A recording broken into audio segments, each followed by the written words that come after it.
How's it going, everyone? Welcome to another race breakdown. We are going to recap the Winston Cycling Classic. This is the 2-3 race, and let's jump into the stats.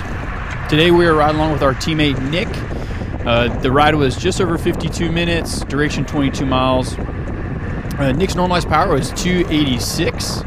Nick's a smaller rider, a little bit shorter, a little bit lighter, so this is a great course for him. It being a really punchy, hilly type crit course. It is in the shape of a figure 8. You can check up in the right hand corner to see the track map. And we also jumped ahead about 5 minutes in. This thing has been hot from the start, as most of these USA crits are. This is the last one of the series, so everyone's coming out hoping to have a good result. And you can already see some gaps are opening up in front of Nick, and he's got to keep his head on the swivel early on to make sure he doesn't get dropped or have to put out too many watts to get around and make sure he stays with the group.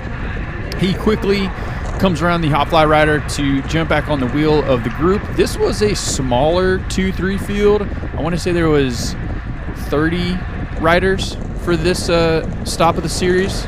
Not a lot, and early on this whole thing gets shredded. So we have a couple teammates in this. You can see up front you have Bryce, John Chin, and Jeremy will be highlighted in this video. All right, we're pushing ahead. We are just at 11 minutes in, and speaking of Bryce, you can see him up on the left right there. They've kind of kept it fast here in the first couple few minutes of this thing, and Bryce is going to throw an attack right here on the left-hand side. This is a perfect spot for him because he can keep his momentum as he comes off that downhill, and this is actually like a false flat. It starts to rise up a little bit as we come underneath the bridge, and you see the field is starting to get strung out. He's going to rip it into that first corner. Nick's just going to be a good teammate right here and slot in. Bryce eventually gets brought back, and just a lap later, we're going to have Jeremy, who's closer to the front right here, right in front of the Velocious rider on the right side of the screen. Bryce is getting reabsorbed on the left. And the guys are feeling good. Some of these courses later in the series have been phenomenal for a larger rider or a lighter weight rider. And you can see Jeremy attacking into one of the final corners coming on this downhill, getting a really good gap. And Nick, again, being a phenomenal teammate, just kind of sitting in, letting a couple guys go up the road and starting to stretch this thing out. And if they want to leapfrog up their way up, Nick's going to hop on a wheel and cover this move. But the team had great position right here. Nick's trying to antagonize the Velocious rider in the gold helmet right in front of Bryce to try and close that thing down or to leave it be. And Jeremy put in a hard, like full lap effort. You can see them just go through the corner right there. They've got a good gap. I believe he's up there with our buddy Che, who rides for... Oh, no, Che's just up on the front right here. Matthew Crabb was the guy who was on Jeremy's wheel. So now we have the counterattacks from Kelly and Velocious in the gold helmet. Huge effort right here. This is probably one of the hardest efforts of the day. And it quickly gets shut down with the Kelly rider flicking an elbow through and the Velocious rider not wanting to bridge up. You see Crabb right here coming back through the field, and Jeremy is just up the road right there, only just a couple seconds right there. And the guys did a great job kind of just like surfing wheels, disrupting a little bit, and just making sure they're present in the chase. So this is a phenomenal turn here. Turn 1, super sharp, kind of off camber, a little rough as you come through the exit. So if you can take that corner really well, it'll save you a ton of watts and a ton of energy as you come down this downhill or the backside of the course. This section of pavement right here is also extremely rough. So being a lighter rider or a heavy rider is really in your favor.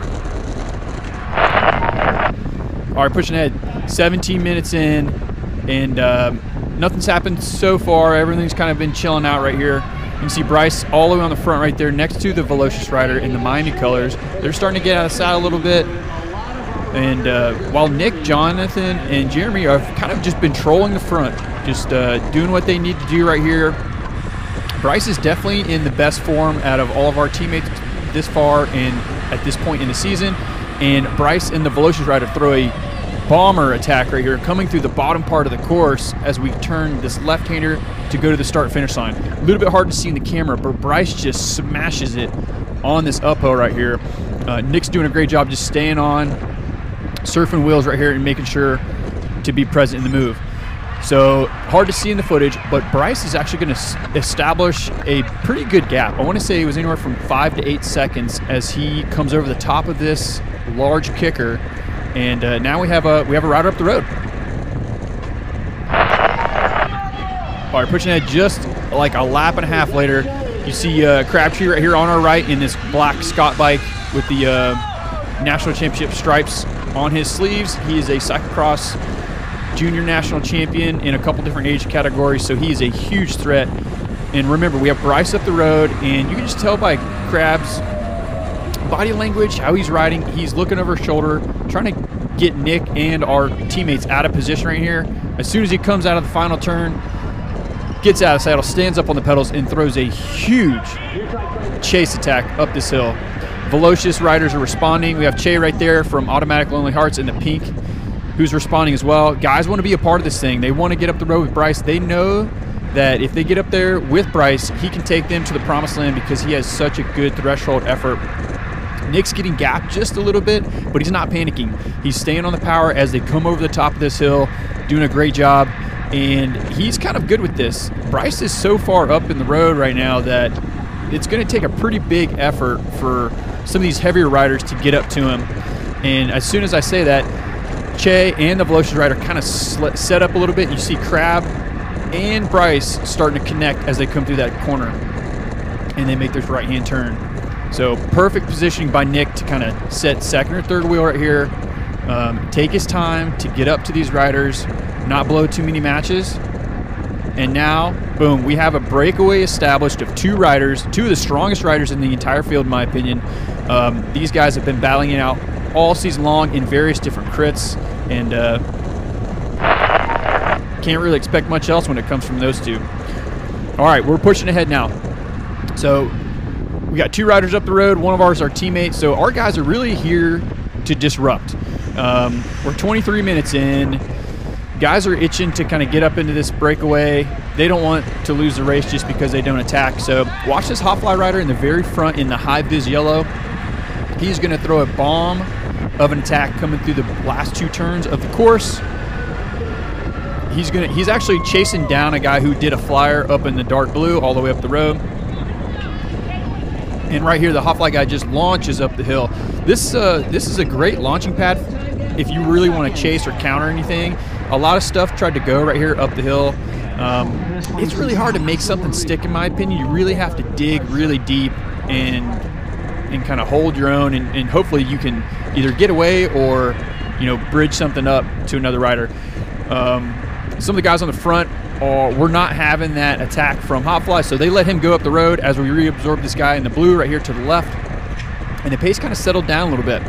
So now we have 3 riders in the breakaway, all from different teams or solo riders, and now new type, we have 3 riders in this main group of the field. The back half of the field has been shredded, so it's really a race of 3 in the front and probably 8 in this main chase group. Everything else has been blown up off the rear.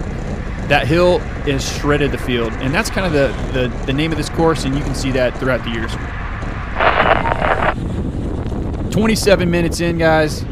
And the team has been doing a great job of just disrupting, you know, sitting second wheel right here. Nick's doing a phenomenal job of kind of just doing what he needs to do. You know, if guys want to go up the road solo to try and bridge, we're going to let them do that.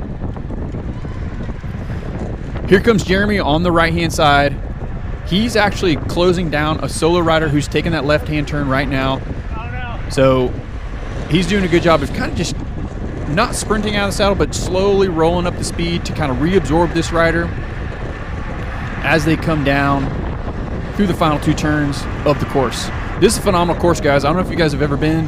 If you haven't been to Winston-Salem, definitely come check it out.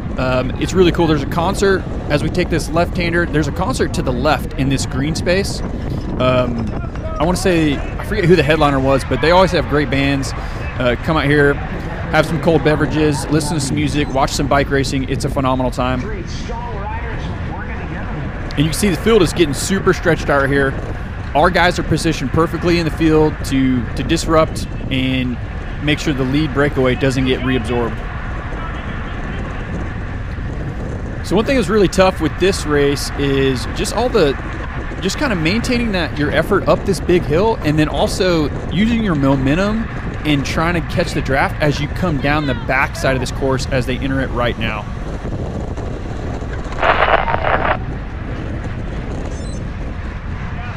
"34 minutes in, more flyers go up the road. Che from Automatic Lonely Hearts is going up the road. Teammate John Chin is all over him.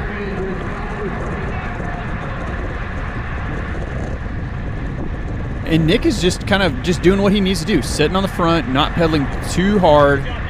If they need to go up the road, he's going to let them go up the road. That's just going to increase our chances to get more points as a team, as a rider, and potentially get onto the podium if anything happens up in the main breakaway.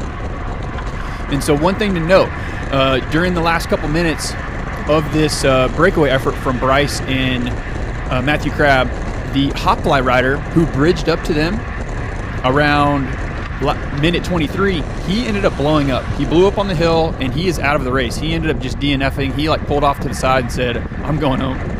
So now up the road is only 2 riders. So everyone else, I don't know if they realize it. I don't know if Nick realized it.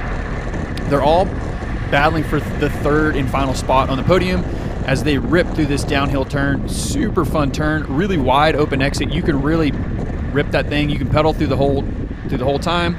As soon as John and Che get reabsorbed, this guy in the red, white, and blue counters over the top of them. Nick does a great job just kind of keeping smooth power right here and just reeling them back in.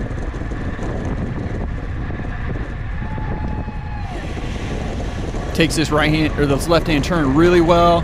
This guy's kind of just setting off lightening up on the pedals just a little bit, and Nick is totally fine with that. This is like a perfect time in the ride where there's only like 15 minutes left, and Nick's heart rate's looking good. He's feeling good, and we're hoping we can kind of keep shredding the field just more and more. We want to try and solidify another spot, and as soon as that happens, Jeremy does a huge effort to counter them coming up this hill. And Jeremy's riding really great right now. He's got great power. He's more of a threshold rider, and he's a little bit taller. So surprisingly, even though this course has a big hill in it, it's really, really good for larger riders as long as you can maintain that effort. Well, you can see right here, Jonathan kind of dropped the wheel, and then we have Che right in front of us in the pink, and Jeremy and a Velocious rider ended up getting a gap with one other rider going up the road. I believe it was the guy in the blue. I don't know what team he rides for. And so this is actually going to establish a 3-person chase group. So this is perfectly falling right into our hands. We have a guy in the breakaway. We have a rider in the chase group. We are represented in every part of the race right now. Nick's doing a perfect job just kind of coming through and just trying to disrupt just a little bit by taking the inside line. And now we're established. All right, everybody, we're going to jump all the way to the last lap. We're about halfway through it, and we're just going to ride along with Nick and see how he does coming into the finish. So I believe they're fighting for 5th or 6th place. There's 2 groups up the road, Bryce, 2-man group, and then a three-rider group. So Nick's done a great job, and John Chan right here, of just kind of disrupting this whole last couple minutes. And these guys are going to kind of put it together and see what they can do for the last lap. You can see Nick hanging back right here, trying to leave a big sprinter's gap, gets some momentum coming up the slight kicker, and as soon as he does that, Che snaps one off right in front of him. Che's a really good sprinter. He's a bigger guy, got some big legs. He can snap off a really large sprint, and Nick is not that great of a sprinter. So his card was really to go early just like he did, and perfectly enough, Che jumps right in front of him. Watch this guy on the left-hand side waving his hands. There's a crash coming into this final corner. You'll see the Velocious rider in the guardrail. Oh, man. And I don't know if you can hear that in the audio, but John Chin ended up crashing in the guardrail as well. Nick comes away with a good sprint. I think he has to come away 5th or 6th. Great effort by Nick. Unfortunately, John Chin crashed right there in the last lap. He crashed into the Velocious rider. Bit unfortunate, but that's bike racing sometimes. I will drop in the podium photos for the guys. Since that Velocious rider crashed, Jeremy ended up getting 3rd place. Really great effort by the team. 2 guys on the podium. Can't ask for a better end to the USA Crit Series. Thanks for watching, guys.